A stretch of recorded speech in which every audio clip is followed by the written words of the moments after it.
Hello everyone, আসসালামু আলাইকুম। আমি মোহাম্মদ মারুফ।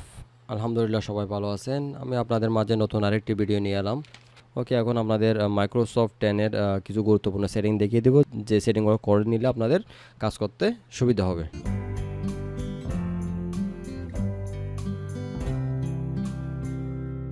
এখন আমি মাইক্রোসফট ওয়ার্ড 2010 ক্লিক করলাম। ক্লিক করার পর এখান থেকে এই অপশনটা আসছে, হচ্ছে আমি এখানে মাইক্রোসফট অফিসটা অ্যাক্টিভ করি না, যার কারণে এই অপশনটা আসছে। এখন আমরা যদি এখানে পরবর্তী অপশন যেতে চাই, তাহলে এখানে ক্যান্সেল বাটনে ক্লিক করতে হবে। ক্যান্সেল বাটনে ক্লিক করার পর দেখতে পাচ্ছেন আমাদের পেজ চলে আসছে। এখন এখন সেটিং হচ্ছে এই পেজের চারপাশে যদি আমি একটা বর্ডার দিতে চাই, তাহলে এটা কোত্থেকে দিব? সেক্ষেত্রে আমাদের টাইপ করতে বা বিভিন্ন লেখালেখির ক্ষেত্রে এটা খুবই দরকার পড়তে পারে। ঠিক আছে, আমি এখান থেকে ফাইলে যাব। ফাইলে যাওয়ার পর এখান থেকে আমি যাব হচ্ছে অপশনসে, এরপর যাব অ্যাডভান্সে যাওয়ার পর এখানে আমি শো টেক্সট বর্ডার্স দিয়ে দিব, ওকে দিয়ে দিব। তাহলে দেখতেই পাচ্ছেন খুব সুন্দর একটা বর্ডার ক্রিয়েট হয়ে গেছে, কিন্তু এটা প্রিন্ট অপশনে আসবে না। ঠিক আছে, এটা টাইপ করার ক্ষেত্রে খুবই সুবিধা। এরপর ধরেন এখানে টাইপ করার ক্ষেত্রে আমরা এখান থেকে ফন্ট চেঞ্জ করতে হয়। ঠিক আছে, ইংলিশের ক্ষেত্রে টাইম নিউ রোমান, এরিয়াল অথবা অনেক ফন্ট আছে যেগুলো চেঞ্জ করতে হয়, এবং বাংলা টাইপিংয়ের ক্ষেত্রেও ফন্ট চেঞ্জ করতে হয়। আপনারা এখান থেকে বারবার ফন্ট লিখে লিখে চেঞ্জ না করে আপনারা কীভাবে শর্টকাটে একটা ফন্ট চেঞ্জ করবেন সেটা আমি এখন দেখিয়ে দিব।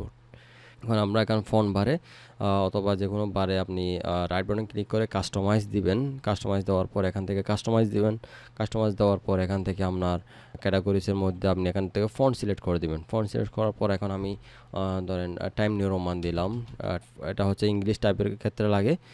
আমি এটা সিলেক্ট করব। সিলেক্ট করার পর এই অপশনে আমি কন্ট্রোল 1 দিলাম। কন্ট্রোল 1 দেওয়ার পর এখান থেকে অ্যাসাইন করে দিবেন। অ্যাসাইন করার পর আপনি যখন টাইপিং করতে যাবেন তখন সেক্ষেত্রে শর্টকাট এটা দিলে হবে। এরপরে আবার কাস্টমসে গেলাম। কাস্টমসে যাওয়ার পর এখান থেকে সেম ফন্টে দিব। ফন্টে দেওয়ার পর এখান থেকে আমি 54 দিলাম, যেটা বাংলা টাইপিংয়ের ক্ষেত্রে লাগে। এটা 54 দিলাম। এরপর এখানে আমি দিলাম কন্ট্রোল 2 দেওয়ার পর অ্যাসাইন করে দিলাম। এখন আপনারা দেখতে পাবেন খুব সহজে কিভাবে এখান থেকে আমি টাইপ না করে খুব শর্টকাট দিয়ে কীভাবে ফন্ট চেঞ্জ করি। এখান থেকে আমি টাইম নিউ রোমান দিয়েছিলাম কন্ট্রোল 1 ঠিক আছে, আমি কন্ট্রোল 1 দিলাম। 1 দেওয়ার পর দেখতেই পাচ্ছেন টাইম নিউ রোমান ফন্টটা কীভাবে সুন্দরভাবে চেঞ্জ হয়ে গেছে। এখন কন্ট্রোল 2 দিয়ে দেখতেই পাবেন বাংলা ফন্ট চেঞ্জ হয়ে গেছে। এভাবে আপনারা খুব সহজে ফন্ট চেঞ্জ করে টাইপ করতে পারবেন। দেখেন আমি বাংলা ফন্ট চেঞ্জ করে টাইপিং করতেছি। কন্ট্রোল-অল্টার-বি দিলাম। বি দেওয়ার পর আমি এখান থেকে টাইপ করলাম আমাদের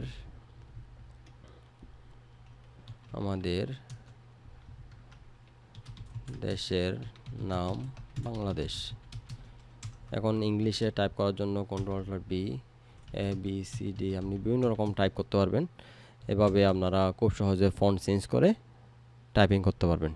ওকে, আমার ভিডিও পর্যন্ত। আপনাদের যদি ভিডিওটি ভালো লেগে থাকে অবশ্যই ভিডিওটিতে একটা লাইক দিবেন, আর কিছু জানার থাকলে অবশ্যই কমেন্ট বক্সে জানিয়ে দিবেন, এবং সাবস্ক্রাইব করে পাশে থাকা বেল আইকনে ক্লিক করে দিবেন, যাতে পরবর্তী ভিডিওগুলো খুব সহজে পেয়ে যান।